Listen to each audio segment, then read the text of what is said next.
Is Target an excellent dividend stock to buy after its Q4 earnings results?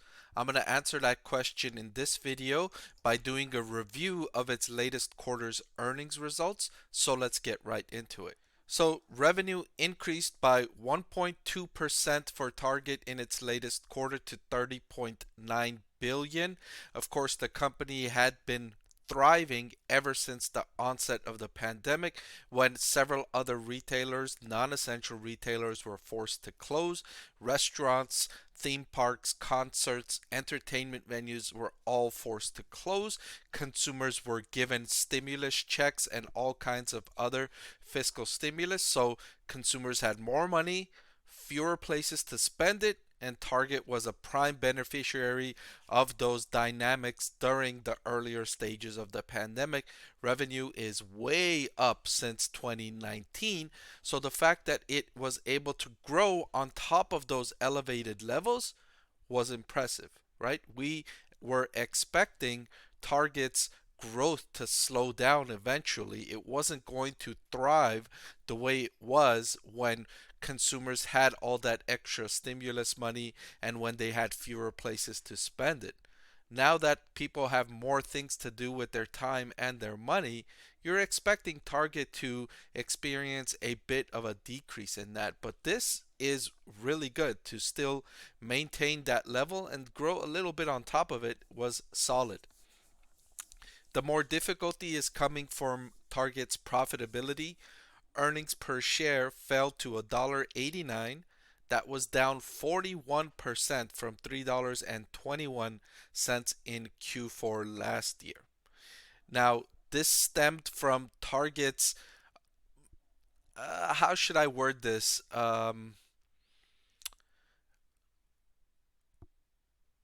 It's difficult for it was difficult for Target to manage its inventory during and after the pandemic, right? There was all those supply chain shortages.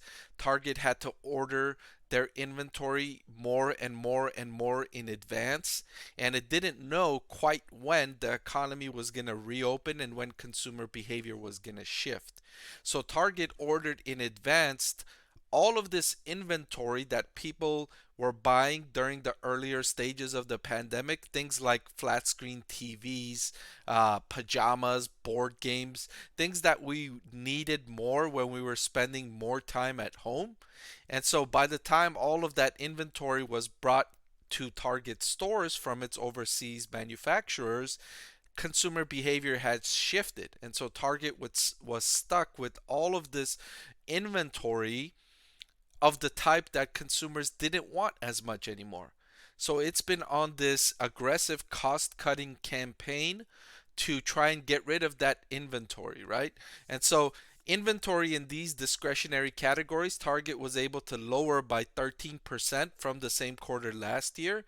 And this campaign of getting rid of this excess inventory is coming at the expense of its profits, at the expense of its margins, because it's having to offer discounts, promotions, and trying to think of clever ways to sell this inventory, right? Buy one, get one 25% off. Buy $50 worth of these products and get a $10 Target coupon. Various types of promotions, all of which end up hitting its profitability, which is why you saw that earnings per share fall so dramatically despite the fact that revenue increased by 1.2%. Typically for Target, when you see revenue increase by 1.2%, you'll see profits increase by something more than that. This was a unique quarter because it had to conduct heavy discounting to get rid of these inventories. Thankfully, management said that they reduced 13% of that discretionary category. Overall, inventory at 13.5 billion was down slightly from 13.9 billion of Q4 last year. Management noted earlier, I mentioned the the decrease in discretionary categories was offset by increase in higher inventory categories. And we're going to see what those categories here. The CEO quoted saying, strength in food, beverage, and beauty and household essentials offset the ongoing softness in those discretionary categories. So people are going to target buying food more often, beverage more often, and beauty products more often. Now that we're not spending as much time at home, now that we're not wearing masks as often, we're having to, uh, take care of our faces more, right? We're needing to shave more often. For people are wearing makeup more often. So all of these categories are in greater demand than they were when we were spending more time at home, when we were wearing masks more often. For the first quarter, management is forecasting revenue at the midpoint of relatively flat. It said it could be down low single digits, or it could be up low single digits. At the midpoint, I would call it just a forecast for flat revenue.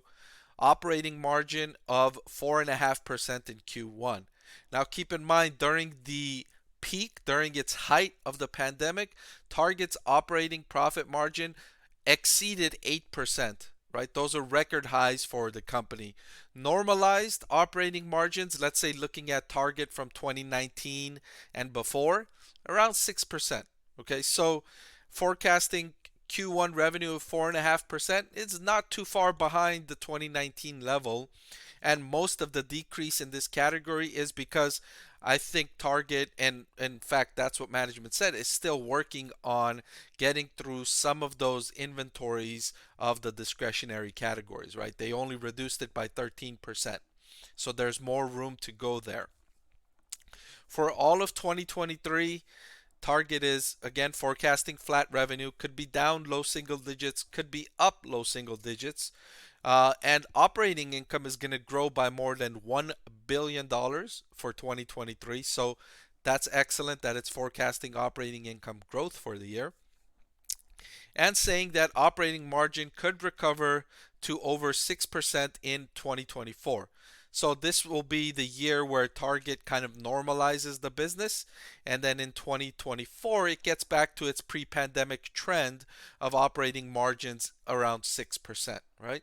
So overall, I think Target has managed this, or is managing this rapid change of consumer behavior relatively skillfully, to get through all of that inventory, to manage it without dramatic declines in revenue, or I mean, you could say that earnings per share fell dramatically. But overall, I mean, forecasting 2023 to have operating income growth of more than 1 billion is showing that they're going to build on top of these earnings that they developed for 2020, developed in 2022. One additional note that I think it's important for Target investors to remember is that Target's investment in its stores, in its fulfillment services, has gone over extremely well with its customers. I would argue that Target has the best in class fulfillment services. What do I mean by fulfillment services? Well, you've got several options in how you want to shop at Target. You can buy online and pick it up inside the Target store. You could buy online and drive to a Target parking lot where someone will bring it to your window, or put it in your trunk of your car. You don't have to get out of your car. You can buy online and have Target deliver it to you within a few hours for a small fee. Or you could buy online and have Target send it to you, regular shipping methods that, takes a couple of days to get to your house. Or you can also visit any of Target's nearly 2,000 locations in the US and just browse around and shop. And Target's got nice looking stores that have been upgraded. They've spent billions of dollars upgrading. So it's somewhere that people actually like being inside. So they've done an excellent job with their capital investments, and you can see evidence of this if you look at Target's growth in those new services that they've ramped up. The buy online, pickup inside the Target parking lot, those are soaring, right? Those are leading to billions of dollars of incremental sales because it's so much more convenient, right? Sometimes you want to buy something and you want to have it in the same day. And you could do that with Target. You buy online, you drive to the parking lot, and they bring it to your car, and you can have the item within a couple of hours instead of waiting a couple of days. So, in that way, they're using their stores now as a competitive advantage against Amazon. Because no matter how fast Amazon gets with their delivery, I don't think they can get faster than buying online and picking it up inside Target parking lot, having the Target employee bring it and deliver it to your car. And if Amazon wants to get to that point, it's going to be very, very expensive. And maybe they're only going to be able to offer that in very populous cities like Los Angeles, New York, Chicago, Miami, and the likes, right? It might just be too expensive for Amazon to get you items within a couple of hours, the way Target can get you items within a couple of hours. So for that reason, I would say that if you're a dividend stock investor and you're looking at Target, asking yourself, is Target stock an excellent dividend stock to buy? I want to thank the Motley Fool for sponsoring this video. Visit fool.com/parkev for the 10 best stocks to buy now. I would say yes. Yes, it is. Target's done a skillful job during the pandemic. It upgraded its business, it upgraded the stores in a way that's going to provide lasting benefits. And of course, those benefits, those earnings, those operating earnings can turn into dividends, right? That's how companies pay dividends, is through growth in profits. Without growth in profits, dividends would not be sustainable. All right, so there you have it. Target is an excellent dividend stock to buy right now. In fact, it's on my list of the top 20 stocks to buy in 2023. It's been on the list since January.